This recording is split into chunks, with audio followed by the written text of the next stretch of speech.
Huwag ho sana kayo magagalit. Huwag naman din sana mangyari agad. Okay?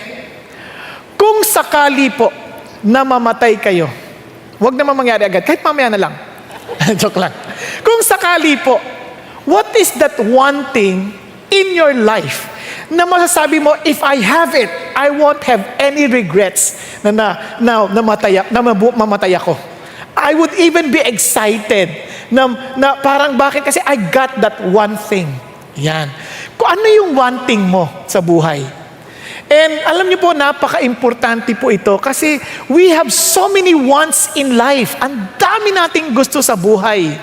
And oftentimes, akala natin once we get that what we want, magiging masaya na tayo. Ang problema, nung nakuha na natin, wala din. Parang, bakit ganun? In fact, there was a guy who testified this.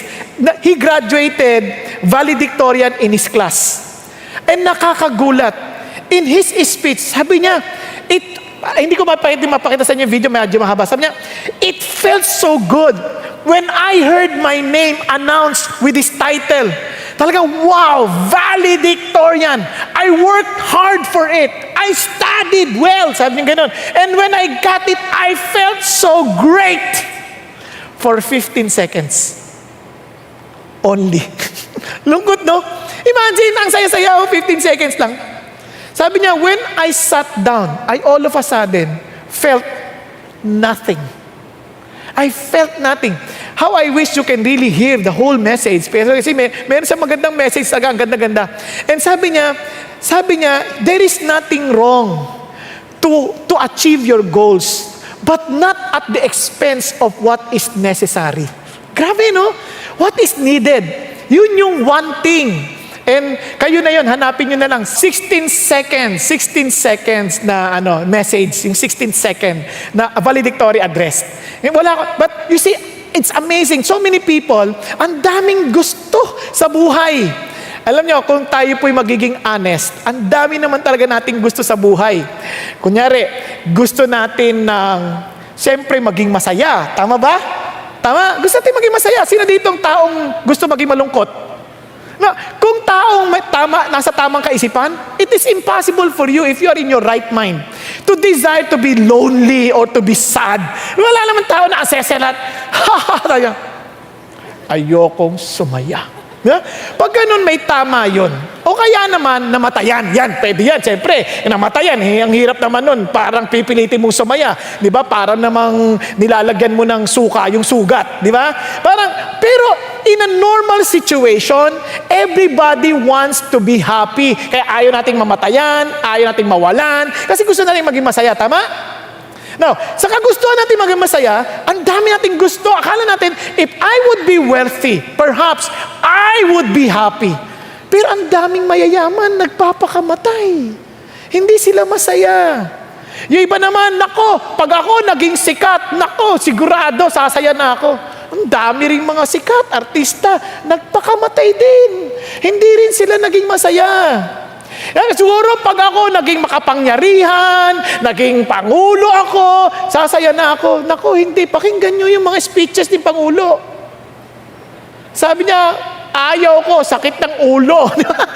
Kayo, pangunahan ba naman tayong lahat yung sakit sa ulo talaga eh. Pag-isipan nyo mabuti, hindi yung nakakatuwa. Nakuha ninyo? Sabi niya siguro pag ako nakapag-asawa, panalo na. Ang daming nag-asawa, maniwala kay sa akin. Hindi sila masaya. Kaya nga, noong una na pang-asawa, Alma. Pagkatapos si Alma, Lorna naman. Hindi naging kontento kay Alma, Lorna naman. Pagkatapos ng Lorna, Maria naman. Kasi hindi masaya. Hanggang sa nasubukan na lahat, Mario naman. Hindi rin masaya. Bakit? Anong problema? Naalala ko tuloy, may isang single na nagsumulat ng ganito. Sabi niya, you see, I cannot think of anything I hate more than being alone. Single siya eh. Kasi akala niya, pag sasaya. Sabi niya ganon. Everywhere I turn, Everywhere I turn, sabing ganon, I see couples, nakakainis. Kahit saan ako tumingin, mayroong magka-partner. Ako single. Ganyan. Ang lungkot niya, sabi niya. Couples on television, couples in cars, couples on planes, couples in restaurants. Everywhere, there are reminders that I am alone. I wonder if I will ever find a person to fill that hole in my heart. Yun ang malaking problema. She was looking for someone who would fill her heart, the hole in her heart. And problema, none of us, nobody can ever fill that hole. Bakit kamo? Ito tingnan ninyo. Sabi nung nagsulat, sabi niya, the truth is, there are millions of desperately lonely married people. Tingnan nyo na lang yung mga may asawa sa tabi nyo. Sabi niya, they may share a table, a sofa, and even a bed with their marriage. Now, hindi ko sinasabi na problematic yung marriage sila. Sabi niya, they even have an ideal marriage and genuinely intimate, loving relationship and still feel lonely deep inside. Alam niyo yung problema? Because of that one thing na hindi lang natagpuan. So, sa ating pong series na ito, si Pastor Peter started with showing us the one thing of Mary. Kaya mayroon 3 characters sa ating pag-aaralan. Kaya mayroon silang one thing sa buhay, and I hope that once we discover that one thing, we too might discover the same. It is something that gave them a life na walang regrets. Nagkakaintindihan? Tingnan natin for a while. For example, we studied Mary. And only one thing is necessary. It was Jesus. Sabi niya, kasi si Martha, sobrang bothered. Wala ka bang pakialam that my sister is there, not even helping me? Kasi women are to serve. Ano sabi ni Lord? Martha, Martha. It's an endearment, a call of endearment. Kaya 2 beses, Martha, Martha, you are bothered about so many things. But there is only one thing that is necessary. Grabe, no? Isang bagay lang. Ang dami natin kinakaabalahan. Pero there is one thing that is necessary. May regret ba si Mary? Kasi ano yung one thing ni Mary? Mary's one thing is to sit at the feet of Jesus. You know what it means to sit at the feet of Jesus? During that time, only men can be a disciple of a rabbi. But to sit at the feet of Jesus, even this woman was being given the privilege to be a committed disciple or follower of Jesus. Nakakaintindihan? Para siya sabi niya, Sir, you are the only one I respect. Everything, you are my everything. Paano natin nalaman? Remember, pinunasan niya pa nung kanyang buhok, yung kanyang paa. Para punasan niya ng buhok. Yan parang, yung mga panahon na yan, yung mga babaeng yan, hindi basta naglaladlad ng buhok yan, nakatabing yan, mayroong belo yan. Dito lang sa panahon natin, ang laya na, kinukulaya ng kung ano-ano, di ba? Pero mga panahon na yun, ingat na ingat yan, tinatakpan yan, at pwede lang nilang tanggalin yan pag nasa bahay. When they are with someone close to them, and someone who are really part of their lives. Nakukuha ninyo? Kaya para tanggalin niya yan, parang sabi niya, you are all in my life. Parang tinanggal niya na, pinunasan pa. Bakit? Because she is always sitting at the feet of Jesus. May pinagsisihan siya? Wala. Tingnan ninyo. Let her alone. Why do you bother her? She has done a good deed to me. Sino sabi? Si Jesus, hindi to sabi ng kapitbahay. Si Jesus ang nagsabi. She has done what she could. She has anointed my body beforehand for the burial. Truly I say to you, wherever the gospel is preached in the whole world, what this woman has done will also be spoken of in memory of her. O, sarap, no? Ngayon, ang titingnan natin si David. Next week, si Paul. Okay ba yan? But si David, sabi niya, one thing I have asked from the Lord. Tingnan niyo naman si David. Pag nakita niyo yung one thing ni David, magugulat kayo, wala rin siyang regrets. Why? Tingnan niyo ang commentary ni Jesus o ni God sa kanyang buhay. When his son did not follow the Lord, wala na sana dapat siyang tagapagmana. But, sabi gano'n, Sabi niya, his heart was not wholly devoted to the Lord his God, like the heart of his father David. But for David's sake, the Lord his God gave him a lamp in Jerusalem to raise up his son after him and to establish Jerusalem. Di ba? Dapat wala na eh. Because, bakit kay David? David did what was right in the sight of the Lord and had not turned aside from anything that He commanded him all the days of his life. Sarap, no? Parang this guy, because of his one thing, ito talagang sabi niya, he obeyed me. Pero hindi naman siya perfect eh. Hindi mo niya ibig sabihin, oh, ayoko niyan, natatakot ako kasi baka kailangan perfect ako. Hindi ho, nahulugo rin siya eh. When he lost his focus to his one thing, nako, he wanted something else. And sabi niya, in the case of Uriah the Hittite. Napansin niyo ba yan? That is one regret that he has. Bakit? Pero alam niya yung one thing niya, nung nalaglag ako dito, babalik lang ako sa one thing ko. Kaya ang repent niya, sabi niya, Lord, I come before you because of your loving kindness. Nakuha natin? Lord, sabi niya, please restore to me the joy of my salvation. Lord, I was miserable when I was not confessing before you. Ibig sabihin, alam niya yung one thing niya. Kung napalpak ka, babalik ka rin sa one thing mo. Nakuha niyo? At hindi niya na binalikan yung ibang bagay pa. Siguro, binigyan pa siya ng mas magandang babae, pero hindi niya na pinansin. Because he knows his one thing. Nagkakadinan tayo. Now, alam niyo, yung yaman, hindi naman masama yun eh. Yung sumikat, hindi naman masama yun. Hindi rin masamang may asawa. Hindi masama. Ang problema lang, ito. Kapag binigay mo yung yaman na yan sa isang patay, matutuwa? Wala. Patay yun eh. Tama? Bigyan mo ng kasikatan yung patay. Ipaglathala mo yung pangalan niya. Wala rin saysay sa kanya yun. Tama ba? Bigyan mo ng asawa yung patay. Matutuwa? Wala. Dami nga, pinapakasalan yung patay eh. Sabi, I love you. Ano sagot ng patay? Ganun lang din. Wala rin. Ang punto, ganito. With all of these blessings that we are after, if we have no life, wala ring kwenta yun. So you need to find out that one thing that gives life. Kaya sabi ni Jesus, I am the way, the truth, and the life. Kaya maraming tao walang kabuhay-buhay. Kung iba pa nga, paggising bukas, sigurado ako, bukas paggising, ay ano ba yan, papasok na naman. Ano tatrabaho, kailangan lang talagang kumain. Walang kabuhay-buhay. Di ba? Yung iba pa nga pagtanggap ng sweldo, ay nako, ito na naman, ang daming kaltas.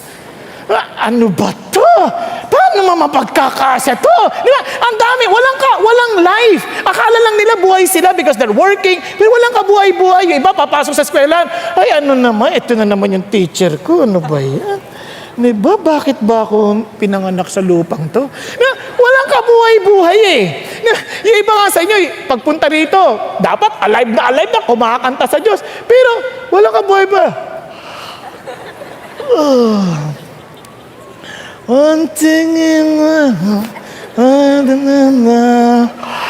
Walang kabuhay-buhay. Why?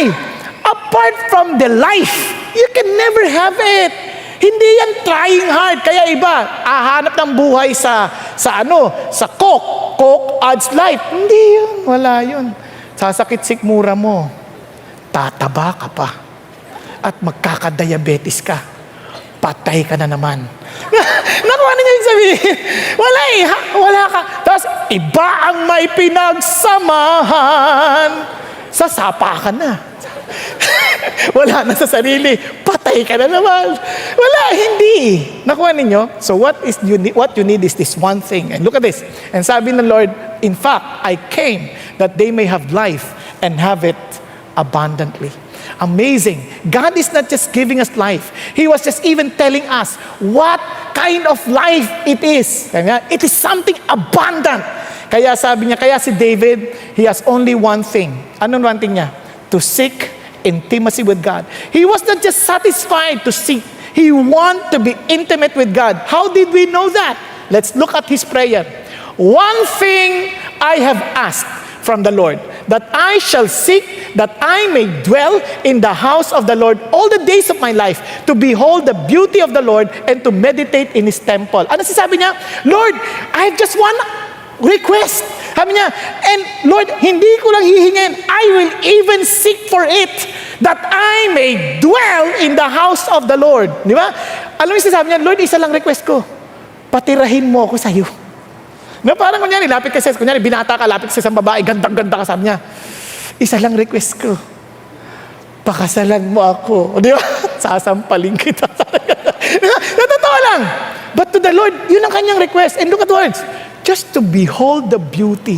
Di ba? Parang kunyari, yung mga may asawa rito, na ayoko na pataasin yung kamay ninyo kasi alam ko naman, alam nyo ni sarili nyo eh. Di ba, naalala nyo, nililigawan pa kayo. Unless pinikot kayo ha. Nililigawan, di ba? Parang gusto mo nang magsama kayo kasi parang gusto ko lang masilayan ng ganda mo. Di ba? Gusto ko lang, tuwan-tuwa ako sa kilay mo, sa pilik mata mo, ganyan. Ang mga labi mo, ang pupula, ang ganda. Parang hindi kita pagsasawa ang titigan. Di ba? Kaya gusto kitang pakasalan. O nung napangasawa na, ayun, naghilamos, patay. Tanggal yung pilik mata, tanggal yung kilay, tanggal na rin yung lipstick. Ay! Sino ka? Akala, multo. Pero siyempre kay Lord, walang peki doon. Di ba? When you seek Him, talagang you know exactly what you want. You want to see the beauty of God. Are you following? Now, yun ang ating, kaya, anong ating topic ngayon? Seek intimacy with God.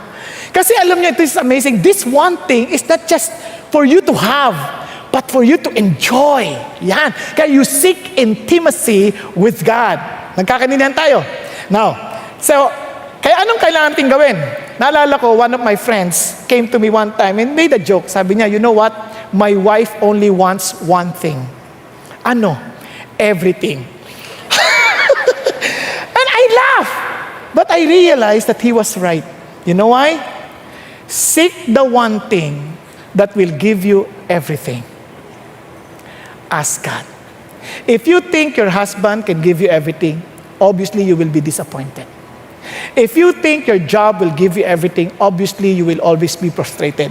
If you think people will give you everything, then you're wrong, because they could not. The only person who has everything, and he owns everything, and he has everything, he is the only person who can really give you the one thing that you are looking for. Ask God. Nagkakaintindihan? So our outline, para mas madali, remember, asked. Why asked? Sabi niya, one thing I have asked from the Lord, that I shall seek, that I may dwell in the house of the Lord of the days of my life, to behold the beauty of the Lord, and to meditate in His temple. Asked, seek, and knock. One thing I have asked, and that I shall seek, that I may dwell. After seeing it, I will knock, that I may dwell inside, that I may come in. Are you following? Ask, seek, and knock. Now listen, just in case God will speak to you, God will tell you, okay, if there's only one thing that you can ask from me, what will you ask Jesus? And surely I will give it to you. Diba? Kung meron kang hihilingin sa akin, just one thing. Anong hihilingin mo kay Jesus? And here is His disciples, somehow, they saw Jesus, grabe, amazing. Ang galing mag-preach. People would listen. They were preached to the heart. Pero kung ako yun, hey, teach me how to preach. O iba naman, wow, ang galing niya, grabe, so powerful. Yung isipin mo, yung bulag, pinagaling, tumakbo. Sabi niya, ang layo naman, di, tama yun. Kasi yung hirap tumakbo ng bulag, ha? So kung nakakita ka na, makakatakbo ka na, tama ba? Oh, yung bingi! Wow, bigla nag-aawit! Siyempre, kung ano ka, kung bingi ka, ang hirap kumanta ata, hindi mo makuha yung tono. Yung iba nga, hindi nga bingi. Hindi pa tama yung tono eh. Diba? Lalo na kung bingi pa. Ano niya sabihin? All of a sudden, nagkumanta. Oh, di amazing yun. Diba? Parang, I want to do that too. Lord, turuan mo ako. But you know what? Hindi yun ang hinas ng mga disciples. Anong hinas ng disciples? Look at him. Lord, teach us to pray. Amazing, no? And this is what Jesus said. So I say to you, ask, and it will be given to you. Seek, and you will find. Knock, and it will be open to you. For everyone who asks receives, and he who seeks finds, and to him who knocks, it will be open. Now, if you look at it, parang, wow, grabe naman, what a promise. But the reality is this, hindi yan natapos. Because it has something to do with the relationship. Look at this. If you then, being evil, know how to give good gifts to your children, as it's a father to the child, obviously, sabi niya, if you ask, the father will always think of what's good for the children. Maaring nami-misinterpret ng mga bata yung aksyon ng tatay, but in reality, a father really always think of what's best for the children. Now, sabi niya, how much more will your heavenly Father? Amazing! And look at this. Give the Holy Spirit to those who asked Him. Can you imagine? Sabi niya, if you will just ask me, I will give you myself, my Holy Spirit. Because the Holy Spirit knows everything about me, and He is me. Are you following? Naintindihan niyo? And sabi ni God, I am willing to give myself to you. If you will just ask, if you will just seek, if you will just knock. Kaya let me repeat, God wants to be intimate with us. So bakit unang-una is ask? Now alam nyo, tingnan nyo, hindi madaling mag-ask. Masubukan nyo ng maligaw. Naalala nyo kasama yung asawa nyo, yung lalaki nagdadrive, hindi pa usong Waze, hindi pa usong GPS.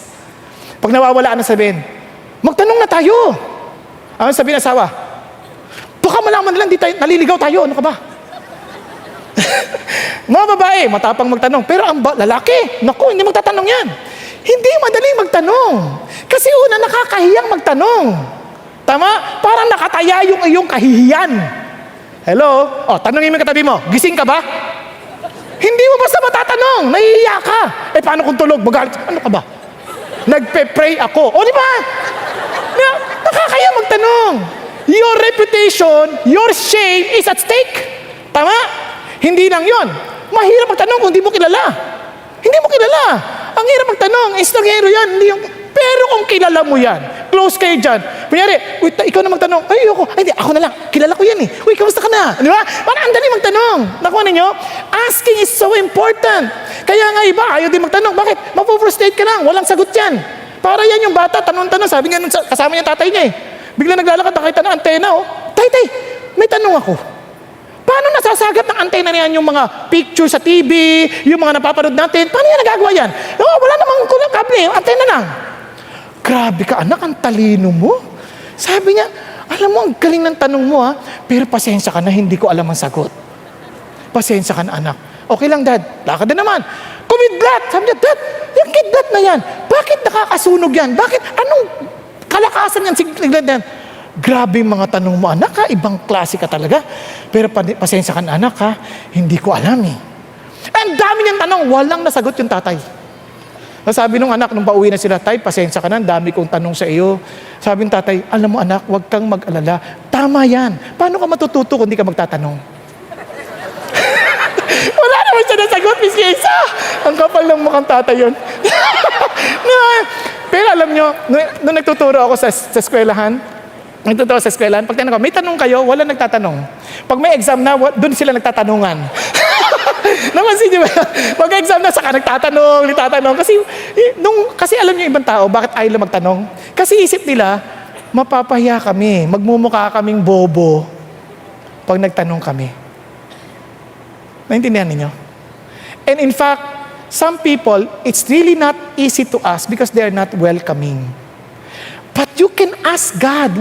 Once you develop that intimacy with Jesus, once you ask with God, you ask God, He's very much willing to listen. You know why? He's inviting every one of us to ask. Sabi niya nga, you do not have because you do not ask.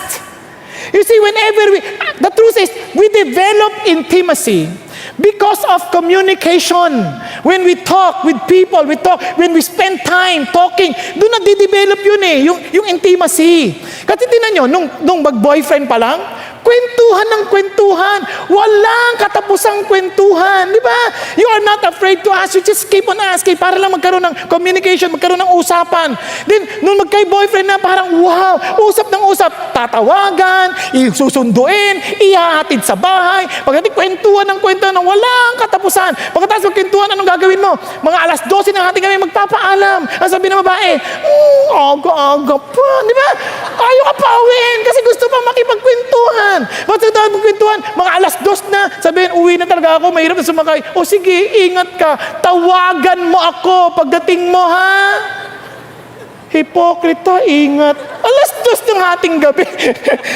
Uwi na. Tapos tatawag na. Magkikwentuhan na naman yan.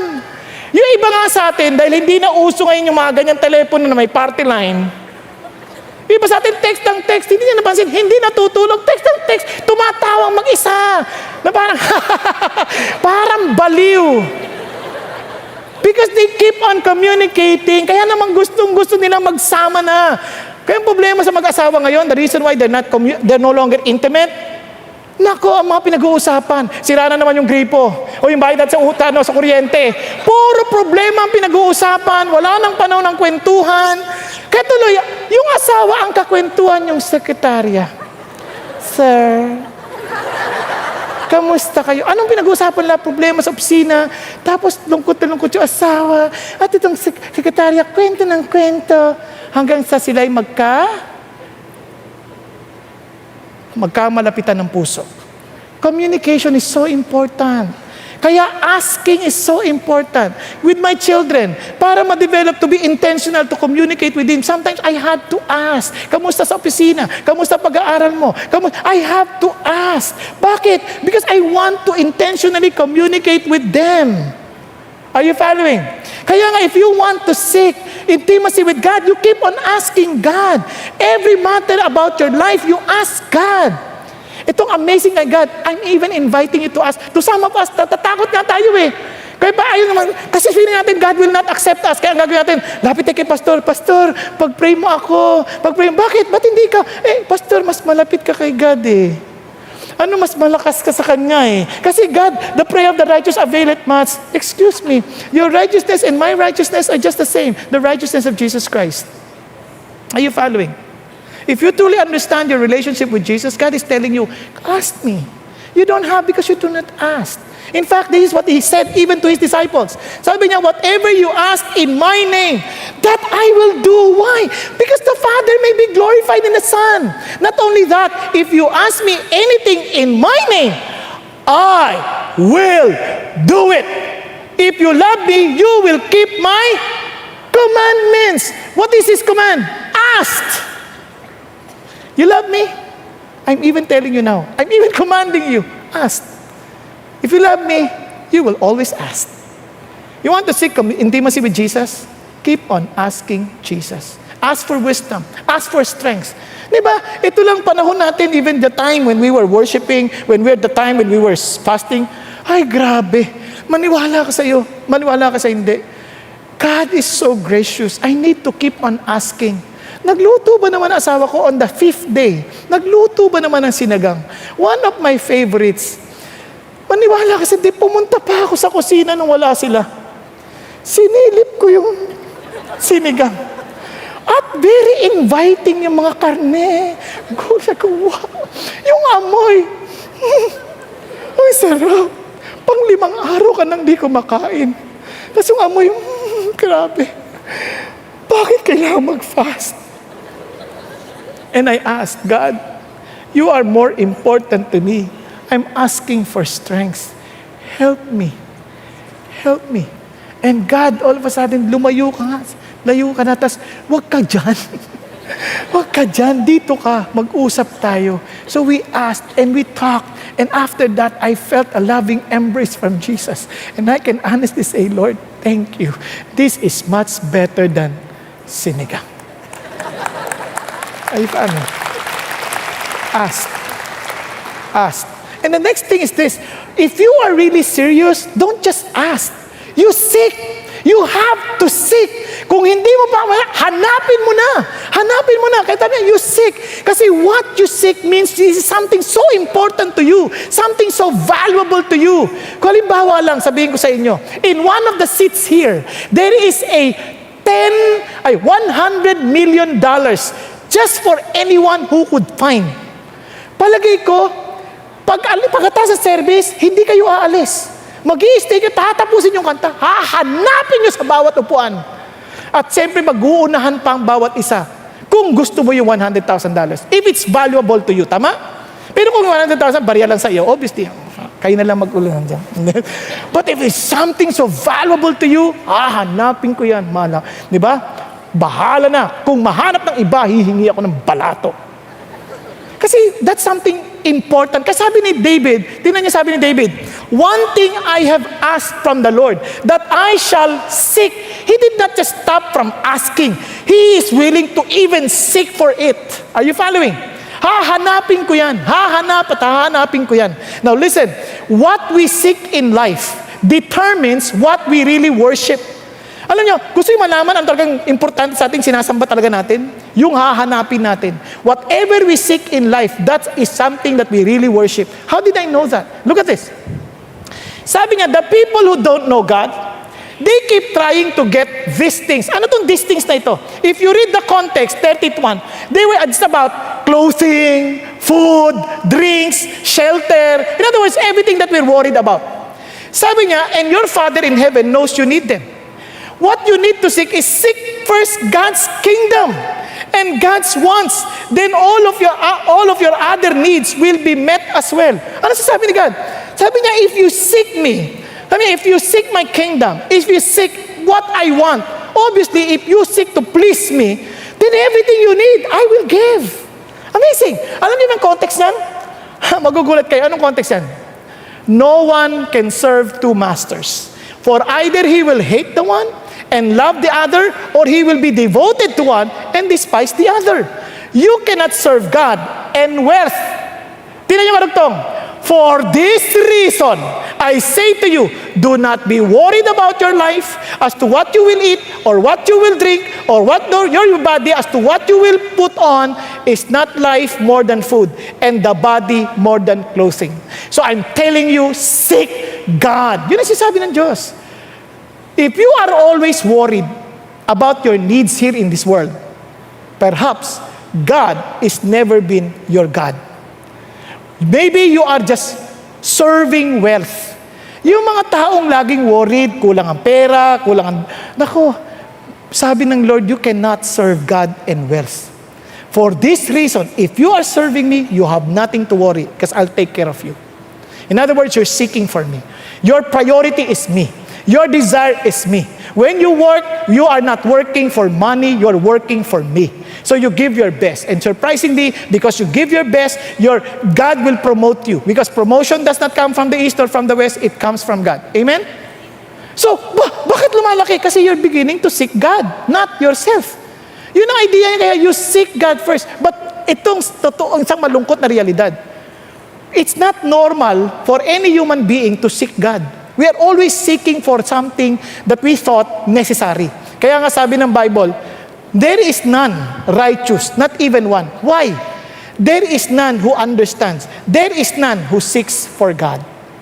And if God is not what we are really seeking in life, in everything that we do, I'm telling you, ang sabi ng Bible, all have turned aside together, they have become useless. Kaya walang kakwenta-kwenta yung buhay. Parang lumipas lang, walang nangyari. Parang tapos na, nawala na siya, wala na nangyari. Why? Because they set God aside. There is none who does good. There is not even one. Lungkot, no? Kaya sabi ng God, kasi David, when God tells me to seek His face, sabi niya, Lord, your face, O Lord, I shall seek. Kaya when we announce prayer and fasting, every year we have that. I'm excited. You know why I'm excited? Not because I'm strong, not because I used to fast, but because it's a call by God. Seek my face. Oh, I would be excited to seek your face, Lord.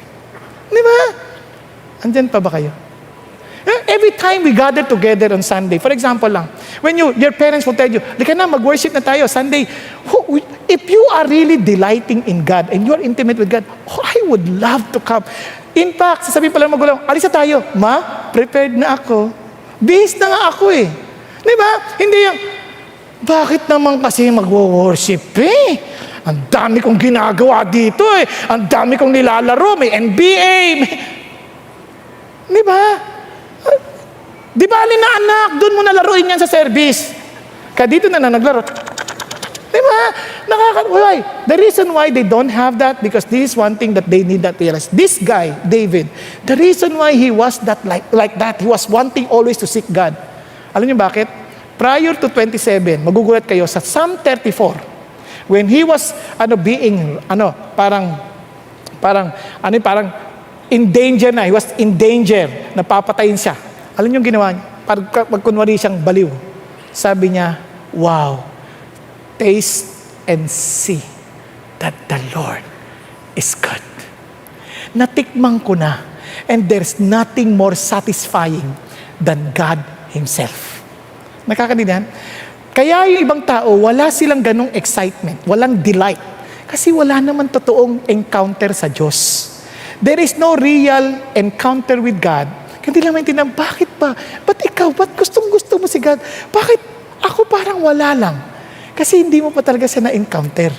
But you need to be honest enough to ask God and say, God, give me such hunger and thirst for you. Bakit? Blessed are those who hunger and thirst for righteousness, for they shall be satisfied.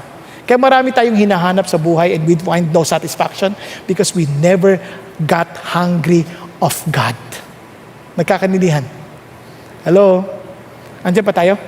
Now, balik tayo dito. Now, sabi nga, tinan niyo po, alam niyo bang, sabi ng Lord, hindi naman ako mahirap hanapin eh. Hindi naman ako parang hard to get. Di ba? Hindi naman ako ganyan. Ang Diyos hindi naman parang, hanapin mo ko, hindi mo ko makikita. Ganyan. Hindi sila ng si God. Tingnan mo sabi ni God, amazing ang pangako ng Diyos. Sabi niya, you will call upon me, come and pray to me. Pray ka, usap tayo. And I will listen to you. Look at this. You will seek me and find me. When you search for me with all your heart. And this is a sad reality. So many people, they are not really seeking for God. Maybe they come to God for healing. They're seeking for healing. So when God does not heal them, they get so frustrated and they get angry at God. Nakuha ninyo? Some, they're just seeking for money. Lord, bigyan mo ako pambayad ng utang. Wala, hindi ko totoo ang Diyos. Hindi ako binayaran ang utang ko. So you're just seeking for money. You're not seeking for God. Iba, bigyan mo ako asawa. Binigyan aswang. So, Lord, you're unfair. I'm looking for a wife, but you gave me what? A Wi-Fi? So I would connect on a social media? Ano yan? I want a physical wife. Now listen, sometimes we're not really seeking God. We're seeking what we can get from God. Tama ba? Sabi ng Lord, you will find me if you search me with all of your heart. Nagkakaintindihan? Hello? Now, finally, we are to knock. Knock. Bakit knock? Ang layo naman. Kasi ang knock ganito is a picture of your desire to get in. Tama? Katok. Gusto mo magbusan ka ng pinto. So you could get in. Now, look at it. Kaya yung picture niya is knocking. Tignan mo. That I may dwell in the house of the Lord all the days of my life. Ang sarap. Para maintindihan niya, Lord, I just want to be in your house for all the days of my life. Bakit kaya ganun? Allow me just to give you an implication. One, yung context dito, para maintindihan niyo na mabilisan, verse 4, may verse 3. Sabi niya ganun, though a host encamp against me, my heart will not fear. Though a war arise against me, in spite of this, I shall be confident. Ano napansin niyo? From the beginning, the Lord is my light and my salvation, I shall not be afraid. Whom shall I dread? Pag inisip niyo mabuti to, parang a picture, a context of war, a context of fight, being attacked from all fronts. Nakuha niyo? Hello? Tingnan niyo ulit. Lord, kahit marami pang hukbo, sabi niya, who would encamp against me? Sabi niya gano'n, my heart will not fear. Di ako matatakot. Bakit? Though war arise against me, in spite of that, I shall not be confident. Isa lang request ko. Pasok ako sa iyo. Because inside, I would find protection. Tama ba? Now, alam niyo ba, na lahat tayo, maaring hindi yung battle natin, hindi kapareho nung kay David. But we are all in a battleground. Kung alam nyo lang, we are all in a battleground. Young or old, we are all in a battleground. We are a battleground fighting against fear, future, against for example, our family. We're in a battleground. Parents, they're fighting for their children. They're in a battleground. Di ba? Yung mga nag-aaral, you're in a battleground, always trying to find out ways to pass the exam, di ba? To please your parents, you're always in a battleground. A battleground at work. Na parang, wow, I want to be known. I want to be fruitful. I want to earn. That's a battleground. Every day of our lives is a battleground. It's always fighting for life. There is no real rest. And you are looking for a home. Tama? Kung masayang home, no? Yung picture ng masayang home, I want to be in that place where I can be myself, where I am accepted and loved, where I can eat anything I want. Nakuha ninyo? Hello? Andyan pa kayo? Sa totoo lang, yun ang sinasabi niya, Lord, gusto ko lang unang pagdating ko sa bahay niyo, parang, di ba, with battle sa traffic, pero I will be home. I will be headed home. And pagdating ko sa bahay,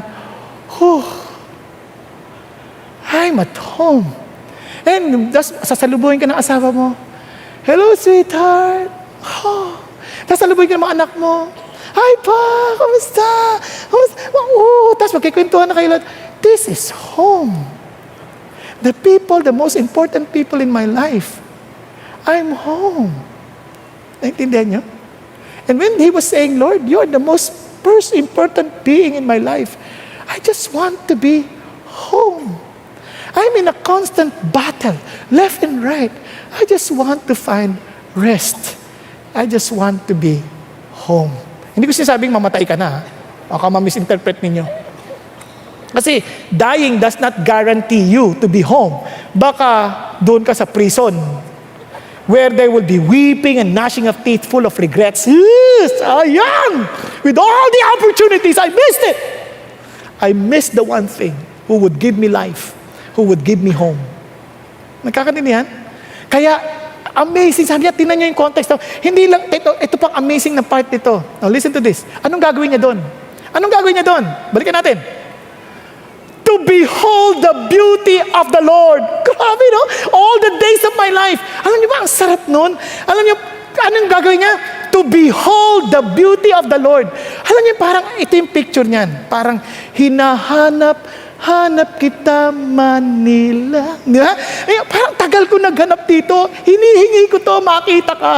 Ngayon nang makita na kita, I just want to be with you. At nung masilayan kita, gusto kitang makasama. Gusto lang kitang mapakasalan. Naintindihan niyo sabihin? I want to be with you para titigan ko ang iyong kagandahan. To enjoy that when you speak, the sweetness of your voice would just affect and give some comfort in my heart. Di ba ganun yung beholding the beauty? Naalala niyo pa ba yan? Di ba pagka yung magbinata pa lang, mag-boyfriend pa lang? Traffic, in the battlefield of traffic, traffic! Kasi tayong dalaway magkasama. Because you are with me. It doesn't matter how heavy the traffic is as long as you are and I together. Di ba? Tama? Tama ba? Kahit anong hirap sumakay, nagtititigan lang kayong dalawang ganyan. Grabe. Uy, late na tayo. Ay, sorry. Di ba? Bakit you're beholding the beauty? Are you following? Parang you cannot see the trouble around you because you're just beholding, gazing, looking at the beauty. Okay? The same thing with God. Just imagine as you are meditating, as you are thinking, as you're gazing at the beauty of your God, parang lahat ng gulo, wala. Hindi mo maisip. Are you following? But just to behold, you need to stop. Kasi, kunyari, ang ganda ng buwan. Hindi mo mapapansin ang buwan. Kung hindi ka hihinto at tititigan. Ay, ang ganda! Di ba? If you are all busy, we are all busy doing our own thing. Obviously, we cannot stare and gaze the beauty of the Lord. Kung lagi tayo nagmamadali, we cannot do that. We cannot behold the beauty of God. When we want to be home, we want to stop and we want just to look at the beauty of God and say, God, you are so beautiful. Anong karugtong niyan? Tingnan nyo, sabi niya, I delight. As I look at it, as I look at your word, as I listen to you, wow, I delight it. I just love it. I find joy. Kaya maraming tao, they're not intimate with God. Hindi sila masaya. Di ba pagka yung gustong-gusto mong tao, yung mga may asawa, yung mga wala, at hindi niya nakaranas ng asawa, sorry. Pero, na-inlove din kayo, tama? Pag meron kayong liham na tanggap, ngayon text, kahit forwarded, grabe. Grabe. Maya't maya binabasa. Maya't maya tinitignan. Kahit forwarded lang. Sinabi sa 5. Pero you want it kasi you treasure it. At ang ginagawa mong sunod, you meditate on it. To meditate, yung word na meditate is to even inquire, to seek. As in, hahanapin kita. Wala pang templo nun. He was in the palace, wala pang templo nun. Kaya the picture is not really the place, but the presence of God. That wherever I am, in fact, in the chaotic situation at in the office, as I worship the Lord, I'm looking at the beauty of the Lord in the situation. Why did God allow these things to happen? There is such beauty that somehow God wants me to understand and to feel and see in this situation. Nagkakaintindihan tayo? Di ba? Sa gulo ng mga nangyari dito, sa gulo ng nangyari sa Iran, I'm seeing something, the beauty of God. In fact, as I was looking at what's happening in Iran and US, I am so excited. You know why? I'm seeing exactly what the Bible has written, what God has revealed long before. I see the beauty of God's faithfulness. Nagkakaintindihan po tayo? Hello? You gaze at the beauty of God. You meditate. Tingnan niyo naman to si David. Nakakainis. Look at how he meditates. The Lord is my light and my salvation. Whom shall I fear? With all this fearsome situation, ano sabi niya? I'm meditating. He's my light. He's my salvation. The word salvation is Yeshua, the very Hebrew name of Jesus. He is my Jesus. Whom shall I fear? The Lord is a defense, my fortress of my life. Whom shall I dread? Wala akong takot. Alam niyo bang mahirap yung walang ilaw? Ang hirap ng walang ilaw. Now, gusto niyo maranasan kung gaano kahirap ng walang ilaw sa buhay? Pakihawakan yung mga gamit nyo, ha? Para maintindihan natin, papapatay natin ilaw. Just for us. Pero hawakan nyo, baka wala yung gamit nyo. Kasalanan nyo yan. Sinabi ko na sa inyo. Okay. Alisin natin yung ilaw. Let there be darkness. Imagine, no? Sige, let there be darkness. Total darkness. Mayroon pang liwanag dun, eh. Patayin lahat. Asin. Lahat. Tapos sa dilim na yun, biglang mayroon pang, patayin yung cellphone. Huwag niyong ilawan yung cellphone. You need to see, experience. Ito, hindi pa rin total dark to. Mayroon pa tong liwanag. Tapos mayroon kang, may mga dagang naglalakad-lakad. You know, friends, it's really scary when it's really totally dark, when there is no real light. Let there be light. Let there be light. Ayos ba?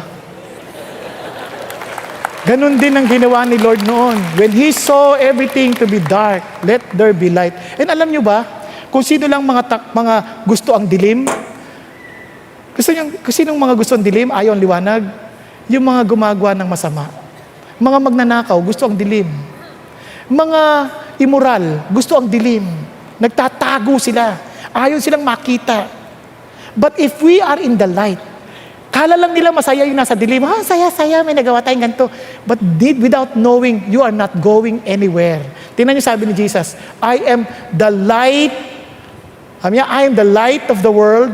He who follows me will not walk in the darkness, but will have the light of life. Hindi ka na maliligaw. Hindi ka na yung parang kung saan ka lang pumupunta. You know where to say no. You know when to say yes. Bakit? Kasi Jesus is your light. At hindi lang yun, He is my salvation. He is my life. He is my eternal life. Look at this. This is that they may know you, very intimate with God, the only true God, and Jesus Christ whom you have sent.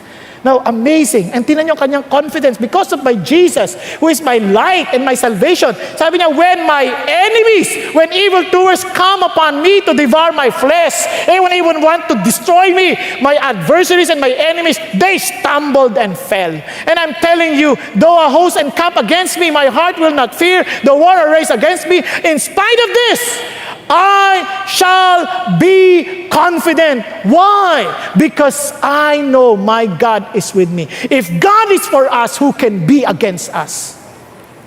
If there is such intimacy with God, there is such assurance, kasama ko lang kayo. Tingnan niyo yung mga bata. Kunyari kumikidlat, tatakot sila, Dad, takot kami. Ano sabihin tatay? Alika rito, anak. Huwag ka ng kabahan. Okay lang yan. Kalmante because they are in their Father. Nagkakaintindihan. Di ba? Nagkakaroon ka ng assurance. Mga babae, pag may boyfriend ka, ba't gusto nyo hinawakan kay kamay? Because you feel secured. Nahawak-hawak kayo. Tama ba? Kahit mga asawa. Bakit gusto asawa hinahawakan sila? Kasi naalala ko tuloy yung babae. Yung babae, nasunog yung bahay nila eh. Yung asawa niya lalaki kinuha. Oh. Hinatak siya. Tapos yung babae, tawa ng tawa. Tawa sa tawa. Ba't ka tawa-tawa? Nasunog yung bahay natin. Kasi mula nung kinasal tayo, ngayon wala ko hinawakan ulit eh. Imagine, for almost 50 years, that was the only time you hold my hands again. Di ba?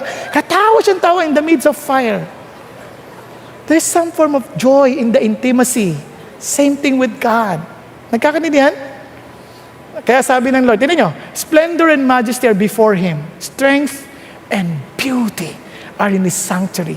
It's an act of worship. It's an act of worship. Now, let me just do it very fast. Alam sabi ng Bible, tinan nyo, if we truly understand this, alam nyo ba, sa totoo lang, wala tayong karapatan to enter in the temple. Even David had no right to enter the temple, only the high priest. Nagkakaintindihan? But Jesus Christ, with all His mercy and grace, He died on the cross to forgive us all from our sins. And when He was dying on the cross, the veil was torn. As if God is saying, you are now all welcome to enter my sanctuary. Nagkakaintindihan? At hindi lang yun, ang ganda. Hindi lang yun. Bakit ka mo? Not only that you're welcome, you and I became the temple of the Holy Spirit. So what God is saying, you have no reason to be confined by any place or time to worship the Lord. Nagkakaintindihan tayo. Kaya sabi ni Jesus, sabi nga, therefore I urge you, brethren, by the mercies of God, now that you've experienced His mercies, to present what? Not your intention, not your plans, not your desire. You present your bodies as a living sacrifice, holy, acceptable to God. And tinasabi niya, which is your spiritual service of worship. God wants you and I to directly get involved, as in, this is our worship.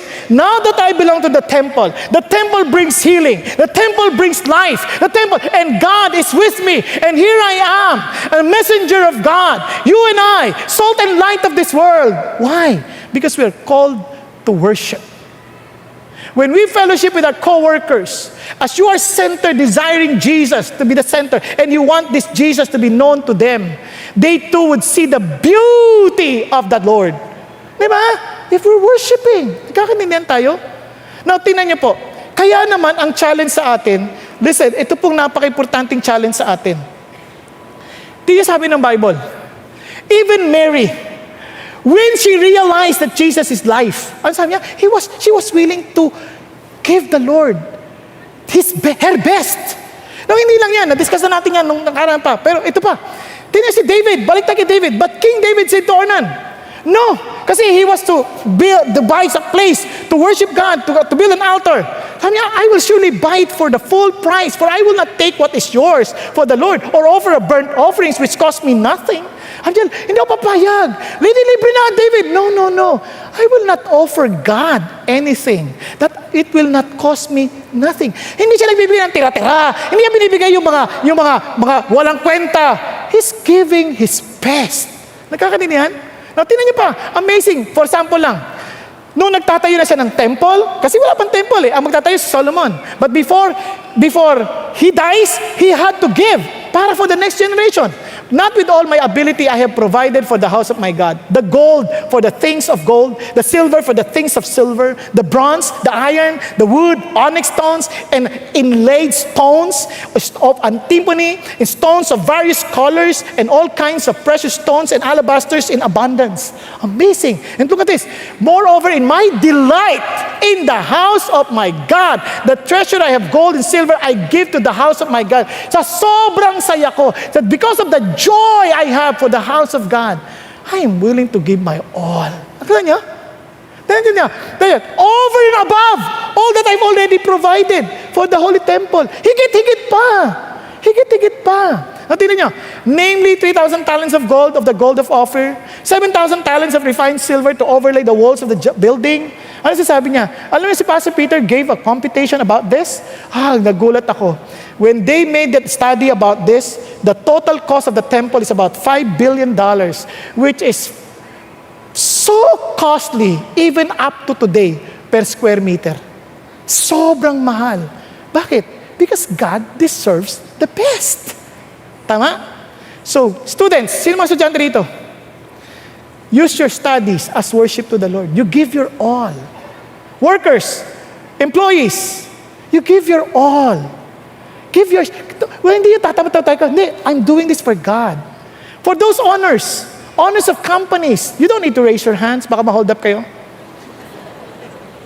But you do your business just for profit, but to give your all to Jesus because you want to honor Him.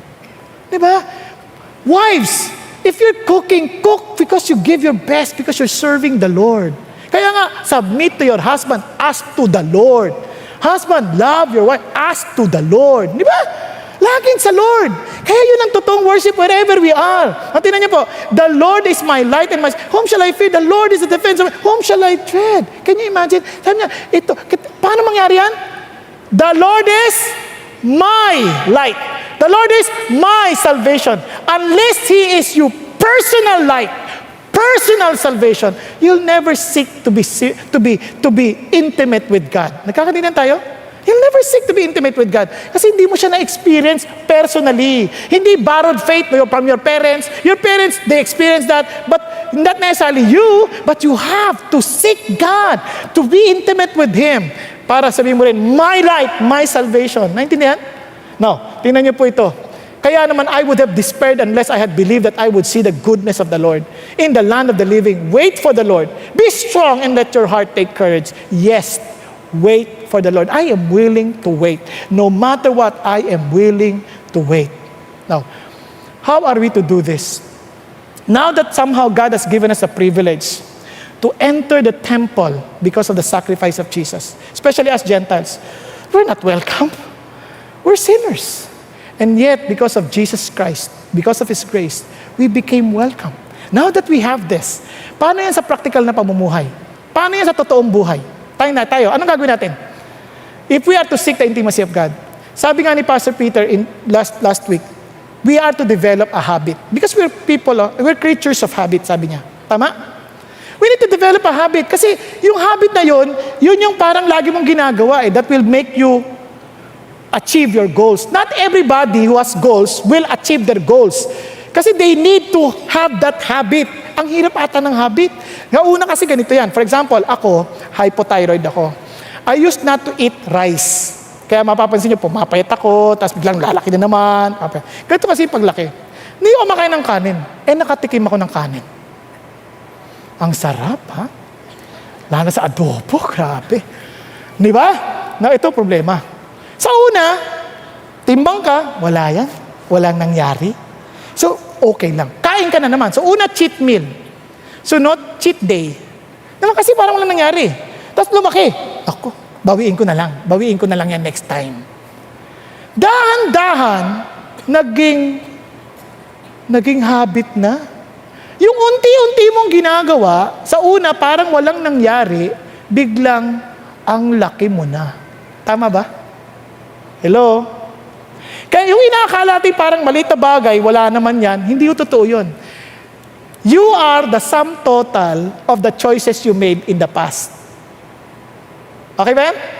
Pakisabi mo sa katabi mo. Kalibitin mo.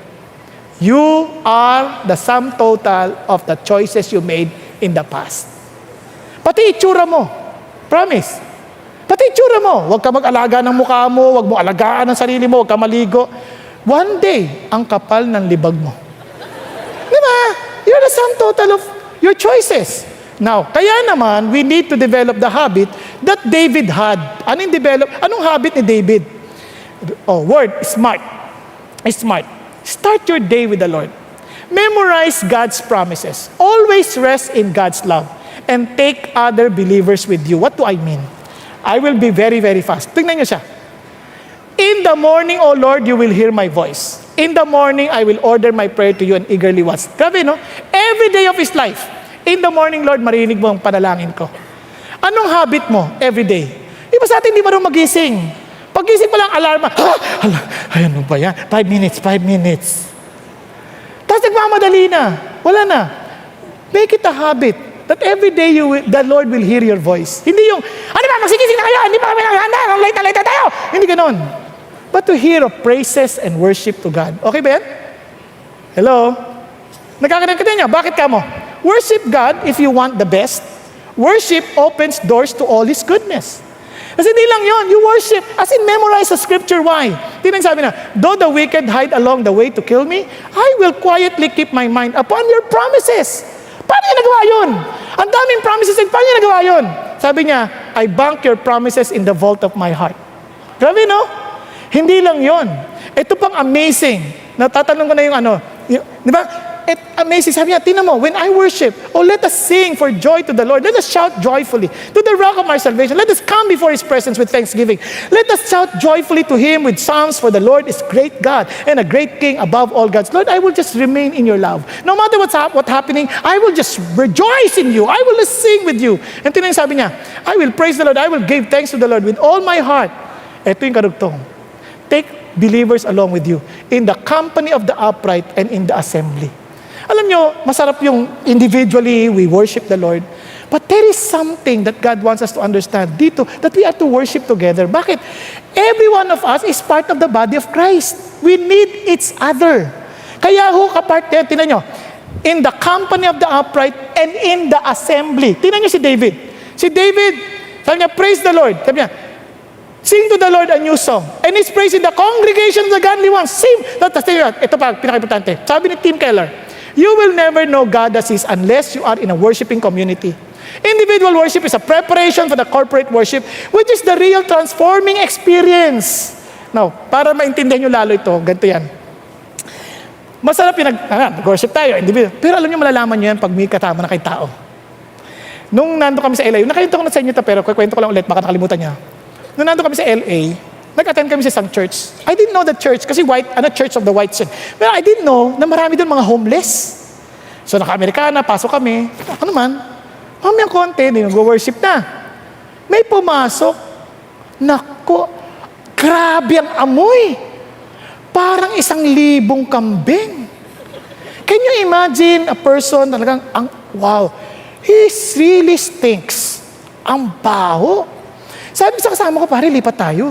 Kasi, di ko to kaya. Ang hirap natin kumanta nun, di ba? Kakanta ka lang, I love you, Lord. Parang, Lord, di ko na to kaya. Please. Di ba? Nag-pray. Sabi ng kasama ko, wag na, dito na lang tayo. Kasi hindi niya naamoy dahil nahaharang ko eh. Mabango ako. Andiyak lang. Dito na. Pray, Lord, tulungan mo ako. Hindi ko to kaya. Lord, gusto kita mag-worship. I want you. But Lord, talaga eh. Sabi ng Lord, parang bumulong ang Lord sa akin. Alam mo, how can you say you love me if you don't love your brother? After this, mamaya, you embrace him. Naman! Wala namang ganyanan! Embrace him. Hindi ko maalam, paano kaya embrace yan? Paglabas, alam mo, embrace ko bigla yan. Yung pala, after the singing, tatayo kami and we will greet one another. Tapos sabi ko, Lord, talaga naman, embrace. Opo. Paglapit ko, iyakap ko, brother. I love you because Jesus loves you. I'm embracing you because Jesus loves you. He loves you so much. Alam niyo bang biglang nawala yung amoy? Parang hindi mo na, kaya sabi ng Lord, be very careful because sometimes you will be entertaining angels. Biglang nawala yung amoy. Siguro nasanay lang ilong ko. Tapos sabi ko, tapos iyak siya ng iyak. Mamayang konti, tumayo na ako. Bukang nakuha ko yung amoy. Sabi nung kasama ko, ang baho dito. Alis na tayo dito. Sabi niya, no, dito tayo mag-worship tayo kay Lord. Kasi kahit umalis kami, dala-dala ko na eh. Pero doon nyo lang maintindihan ang totoong worship when you are affected already in the way you deal with people. Yung iba nagwo-worship, harangan ng parking, kalokohan yun. You respect people because you respect God. Amen? When we seek intimacy, look at this.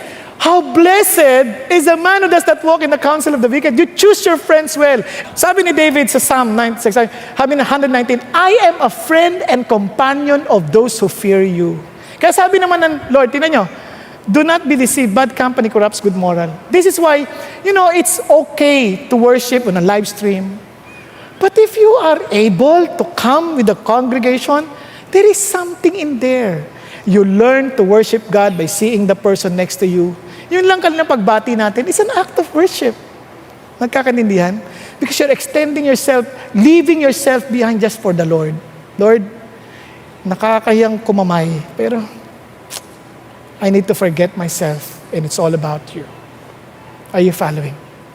Kaya sabi ng Lord, and by end, a new commandment I give to you, that you love one another. Then, even as I've loved you, so that as you love one another, sabi niya, by this all men will know that you are my disciples if you love one another. There's so many disciplines. Anong disciplines natin? Just start. 5 minutes, daily, pray to God. Then you will extend kasi na-in-love ka eh. Magiging 10, magiging 15, and you would be surprised. You can even pray up to 3 hours, na hindi mo mamamalayan ng oras. Di ba? Then, you start by yung private worship with memories of Scripture, kaya tayo nagdidiscipline so that we can always be reminded of the promises of God. And sarap din maalala, teka muna, let's worship.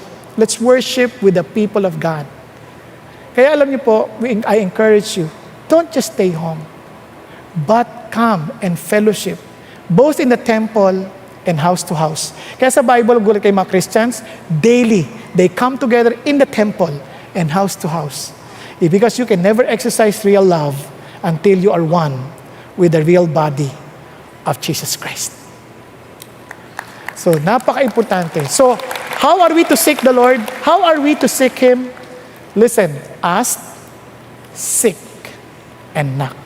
Nakakaintindihan? When you ask to be smart. Start your day with Jesus. Memorize Scripture. Nakakaintindihan po. And obviously, as in always rest in God's love and take other believers along with you. Shall we pray? Father in heaven, I thank you that you know every one of us in this room. I pray, Lord our God, that we would not just sit, but we will also really seek intimacy with you. Teach us to ask. Ask the most important question in life, that we may desire you. Teach us to seek you with all of our hearts, O God, for your promise that we will find you. And allow us to knock, O God, that we would desire to fellowship with you, Father God. Wherever we are, to behold your beauty. Even in our work, in our office, whether we are in school, I pray, most especially at home, that we may behold your beauty and always watch, Father God, to inquire and seek and meditate your ways.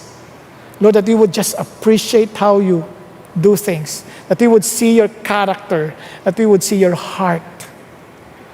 Lord, as we keep on knocking, as we keep on seeking, as we keep on asking, thank you, that surely as you promise, we will find, we will receive, we will find, and the doors will be open to us. And thank you, Jesus, that you want us to start our day with you and to always memorize